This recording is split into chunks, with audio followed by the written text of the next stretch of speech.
a superhero.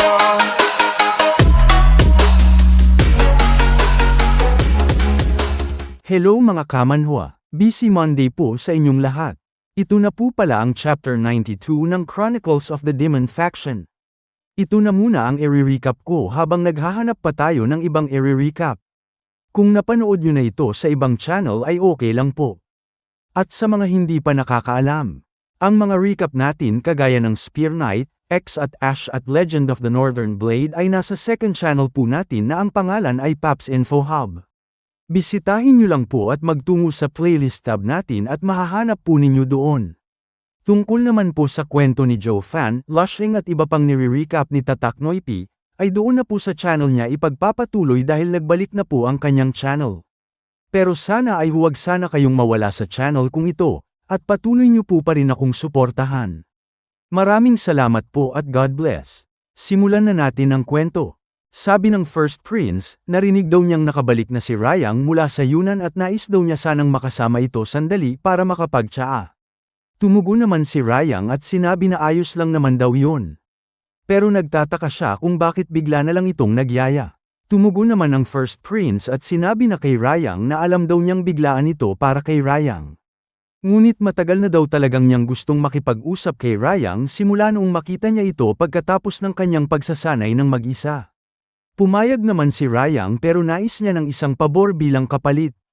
Pwede daw itong i-consider ng First Prince na isang kabayaran para sa tsaa. Habang itinataas ni Rayang ang bahagi ng kanyang damit sa kanyang braso ay tinanong naman siya ng unang prinsipe na kung ano naman daw yun. Sumagot naman si Rayang at sinabi na mag-sparring daw silang dalawa. Nabigla naman ang unang prinsipe at napatanong sa kanyang isipan. Ano ba daw ang binabalak ni Rayang sa ngayon at bakit daw ito naghamon sa kanya ng isang laban sa ganitong lugar? Kaya tinanong siya ng unang prinsipe na kung gusto ba daw siya talaga labanan ni Rayang ngayon na mismo. Tumugon naman si Rayang. Tinanong niya na bakit naman daw hindi. Meron ba daw dahilan kung bakit hindi sila pwedeng maglaban ngayon? Tumugon naman ang unang prinsipe. Sinabi niya na hindi nila kailangan maglaban sa ngayon. At mayroon daw maraming paraan para i-settle ang bayad para sa tsaa. Tumugon naman si Rayang at sinabi sa unang prinsipe na nakakalungkot naman daw ito. Dahil meron daw siyang martial art na nais niyang subukan sa kanya. Nagtaka naman ang unang prinsipe kung ano ito at siya ay nagsalita sa kanyang pag-iisip. Ang lakas naman daw ng loob ni Rayang para haminin siya sa isang laban. Para lamang subukan ang kanyang martial arts. At ang pagiging arogante daw nito ay hindi niya lubos masukat. Masyado daw mayabang si Rayang.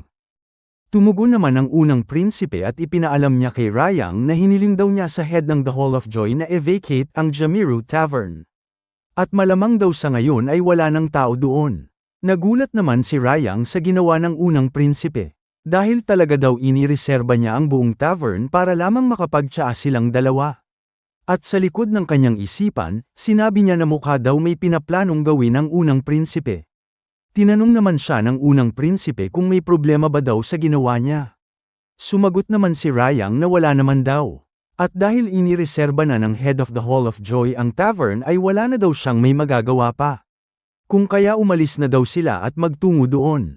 Tinanong din ni Rayang na kung naghanda ba daw ang unang prinsipe ng isang masarap na tsaa para sa kanya. Dahil masyado daw siyang pihikan sa kanyang mga kinakain at iniinom. Tumugon naman ang unang prinsipe at sinabi kay Rayang na huwag daw itong mag-alala. Dahil ito daw ang pinakamataas na quality ng tsaa. Tumalon naman ang eksena sa lugar ng ikatlong prinsipe na si Rayang at makikita na may isang tao na nagluluto. Si Enghua pala ang nagluluto at nakita ito ni Hungryun. Sinabi niya na ang bango daw nito at mukhang masarap. At hindi na daw niya kayang tiisin pa ang kanyang gutom kaya titikman daw niya ito. Malakas naman sinabi ni Enghua sa kanya na tumigil daw siya dahil ang luto daw na ito ay para lamang sa kanilang panauhin. Sa inis ay sinigawan ni Hungryun si Enghua at malakas niyang sinabi na hindi ba daw siya ay panauhin din sa lugar na ito. Tumugon naman si Enghua at sinabi sa kanya na hindi ba daw siya ay isa sa mga tagasunod ng kanyang young master. Ibig sabihin hindi siya isang panauhin. Nagalit naman si Hungryun kay Enghua at mukhang sasaktan na niya ito. Mabuti na lang at napigilan siya ni Dongpil, at hinayla siya nito palabas. Nagalit naman si Hungryun kay Dongpil at malakas niyang sinabihan ito na bitawan daw siya nito. Dahil kung hindi ay may kalalagyan daw si Dongpil. Binitawan naman siya kaagad ni Dongpil at nagsalita ito. Sinabi niya na ang lakas naman daw ng loob ni Hungryun para sabihin yun, lalo na kung isa sa alang-alang ang mahina nitong kakayahan sa martial arts. Nagulat naman si Hungryun sa sinabi ni Dongpil at mukhang nainis pa ito lalo.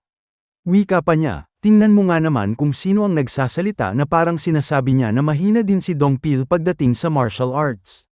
Saad pa niya, kung iisipin nga naman daw. Hindi pa sila kailanman naglaban ng buong lakas ni Dongpil. Kung kaya, sakto daw ang timing nito para maipakita niya kay Dongpil ang kung saan daw siya talaga nababagay.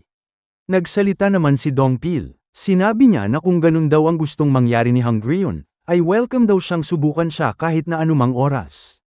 Sa kabila naman ay natapos ng ihanda ni Enghua ang lahat ng pagkain para sa kanilang bisita. Nang makita ito ni Sangrin ay bakas sa mukha nito ang paghanga. Wika pa niya, napakarami naman daw nito. Tumugon naman si Enghua at sinabi na sana'y magustuhan ni Sangrin ang lahat ng ito. Nagsalita naman si Sangrin sa kanyang isipan habang kumakain ito. Sabi niya na nagtungo daw siya sa Heavenly Demon Cult matapos siyang makalaya sa pagkaka-abduct sa kanya ng The Beast Palace. At bagaman siya ay isang panauhin ng Young Master na si Rayang sa ngayon. Malaki pa rin daw ang posibilidad na maging isang hostage siya muli depende sa kung ano ang pakiramdam ng Young Master tungkol sa kanya. Kung kaya hindi daw niya dapat hayaan ang kanyang sarili na maibaba ang kanyang depensa at maging alerto. Ngunit, matapos tikman ng pagkain na inihanda ni Enghua ay bigla siyang napatigil at napasigaw. Malakas niyang sinabi na sobrang sarap daw nito. Saad pa niya ang karne daw ay sobrang juicy, kaya pinuri niya ang angking talento ni Enghua. Napakagaling daw niyang magluto. Nakapunta na daw siya sa maraming sikat na kainan sa hilagang rehiyon, ngunit walang kapantay ang sarap ng pagkain ito. Nagpasalamat naman si Enghua sa papuri, at masaya niyang sinabi na nagagalak daw siyang marinig na ang kanyang nilutong pagkain ay nagustuhan ng panauhin ng kanyang Young Master. Nagulat naman si Sangrin sa ipinakitang bait ni Enghua at sinabi niya sa kanyang isipan na base daw sa kanyang mga narinig tungkol sa The Demon Cult. Akala niya ay dito nagtipon-tipon ang lahat ng pinakamasamang tao sa buong mundo. Pero lahat daw ng kanyang nakasalamuha rito hanggang ngayon, ay sobrang mababait at mabubuti ang kalooban. Kaya pagkatapos niyang kumain ay humingi pa siya ng isa pa ulit kay Enghua. Nagulat naman si Enghua at hindi siya makapaniwala na gusto pa rin kumain ni Sangrin dahil pang-5 plato na niya ito. Makikita naman na palubog na ang araw at bumalik ang eksena sa kanila ni Rayang at unang prinsipe. Tinanong ng unang prinsipe si Rayang kung may narinig ba daw siya tungkol sa Fifth Princess. Sumagot naman si Rayang. Tinanong niya kung ano naman daw ang dapat niya marinig tungkol sa kanya. Ipinaalam ng unang prinsipe kay Rayang na sinabi daw ng ika-5 prinsesa na hindi daw ito interesado na maging tagapagmana. Nagulat naman ang ating bida at sinabi niya sa kanyang isipan na hindi daw takot ang unang prinsipe na pag-usapan ang tungkol sa succession kahit sa harap ng kanyang kaaway. Saad pa ng unang prinsipe, hindi na daw siya nabigla sa desisyon ni Soyun dahil lagi lang daw itong nakafocus sa kanyang martial arts. Sa kabila ng pagkakaroon ng mas higit na likas na talento kaysa sa kanino man sa demonic cult. Wala siyang kahit kaunting interes sa kapangyarihan. Noong una daw ay nag-aalangan pa ang unang prinsipe sa kanya. Inaakala ng ilang tao na hindi siya kailanman magiging pinuno ng demonic cult gaano man siya katalentado, dahil lamang siya ay isang babae. Ngunit nagkakamali sila. Parang nagulat naman ang ating bida sa kanyang narinig na tila bang napaisip kung ano ang ibig sabihin ng unang prinsipe. Sa Heavenly Demon Cult, kahit sino ay maaaring umakyat sa tuktok, anuman ang kanilang katayuan o kasarian, basta't nasa kanila ang lahat ng katangiang kinakailangan. Ang pinuno ng cult na ito ang siyang pinili at itinalaga ng Great Demon. At dahil walang mga pagbabawal sa kasarian, walang rason kung bakit hindi maaaring maging pinuno ang isang babae. Sa katunayan, ang Fourth Heavenly Demon ay isang babae. At sa tingin daw niya ay hindi nahuhuli ang talento ni Soyun sa kanyang antas, at gayunpaman ay sinabi niyang wala siyang interes na maging susunod na pinuno. At isang malaking kaluwagan yun para daw sa kanya. Nang marinig ito ni Rayang ay nagsalita ito sa kanyang isipan. Sinabi niya na ibig sabihin lang daw nito, ang unang prinsipe na si Guanyong Jin ay umaasa talaga na siya ang maging susunod na leader ng The Demon Cult. At sinabi ni Rayang kay Guanyong na nakikita daw niya ang pagiging diretsyo nito. Tumugon naman ang unang prinsipe at sinabi na wala na daw saysay pa para itago niya ito. Sa simula pa lang daw na naging estudyante siya ng kanilang master, ay hinaanggad na daw niya ang layuning maging isang Diyos. At syempre, likas lamang daw na hindi niya papayag ang may hamarang sa kanyang landas. Kaya naman hindi niya maiwasang makita si Rayang bilang ang kanyang pinakamalaking hadlang sa kanyang landas. Saad pa niya, nawala daw ang lahat ng kakayahan ni Rayang sa martial arts noong siya ay nakoma. Kaya tinanong niya ito kung paano daw nito nagawang maabot ang ganitong kataas na antas sa loob lamang ng 2 taon. Nagawa daw ni Rayang maging ganito kalakas sa kabila ng kawalan niya ng likas na talento na katulad ng kay Soyun. Tumugon naman si Rayang, sinabi niya na ang pag-abot daw sa isang bagong antas ay maaaring magbago depende sa kung paano niya tinitingnan ang mundo. Habang ang ilang tao naman daw ay maraming natututuhan sa pagmamasid lamang sa pang-araw-araw nilang buhay. At ang iba naman daw ay kailangan pang itaya ang kanilang sariling buhay upang maramdaman nila na sila ay buhay. Tumugon naman ang unang prinsipe at sinabi na tama nga iyon. Kung kaya tinanong niya si Rayang kung saan daw siya doon. Tinanong naman siya ni Rayang na kung ano ba daw ang ibig niyang sabihin. Sumagot naman si Guanyong ng isang katanungan. Ano daw ang kailangan maranasan ni Rayang upang magising ang kanyang fighting spirit? Sumagot naman si Rayang. Ang bawat sandaling lumilipas ay nagpaparamdam daw sa kanya na siya ay buhay. Ang bawat hakbang, bawat paghinga, at lahat ng kanyang ginagawa ay nagbibigay daw sa kanya ng determinasyong lumaban. Kahit ang dahilan kung bakit daw siya gustong pumunta sa Jamiro ng unang prinsipe ay sapat na upang gisingin ang demonyo sa loob niya. At ikinagulat ng unang prinsipe ang sagot sa kanya ni Rayang. At sinabi niya na naiintindihan na daw niya kung ganon. Kaya kung nais daw ni Rayang na subukan ng isang bagay sa pamamagitan ng paghamon sa isang guro na nakaabot na sa antas ng isang Supreme Demon. Nangangahulugan lang daw ito na wala siyang interes sa anumang bagay bukod sa sarili nitong paglago at wala rin daw itong pakialam kung sino man ang kanyang makakalaban. Dahil dito ay biglang napangiti ang unang prinsipe na tila bang natutuwa pa sa sagot ni Rayang. Napansin naman ito ni Rayang at sinabi niya sa kanyang isipan na nakagawa na daw ng isang desisyon ang unang prinsipe.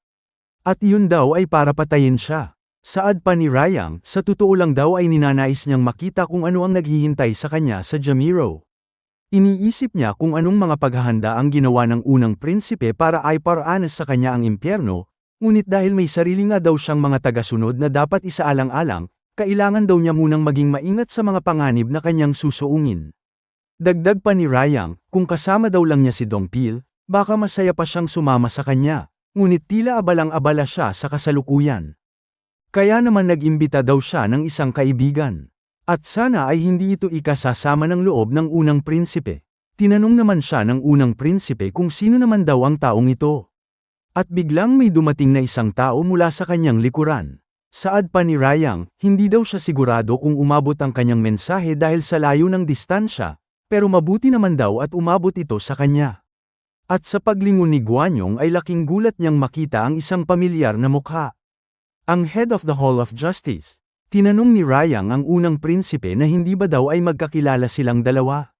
Kung kaya dapat daw ay batiin niya ito. Nagsalita naman si Gogo. Sinabi niya na matagal na rin daw nung huli silang nagkita ng unang prinsipe.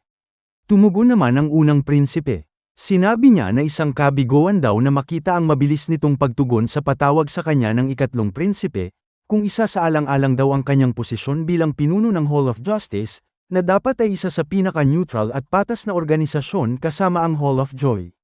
Tumugon naman si Gogo at sinabi na sa tingin daw niya ay medyo makitid daw ang utak kung iisipin na ang pag-inom lamang ng isang tasa ng tsaa ay magpapahina ng kanyang pagiging patas. Tumugon naman ang unang prinsipe at sinabi kay Gogo na depende daw yan kung sino ang kasama niya sa lamesa. Tumugon naman si Gogo at sinabi sa unang prinsipe na wala daw itong dapat na ipag-alala. Dahil hindi daw siya isang fan ng ikatlong prinsipe. Nang marinig naman ito ng ating bida, sinabi niya na sobra naman daw iyon at medyo nasaktan daw siya.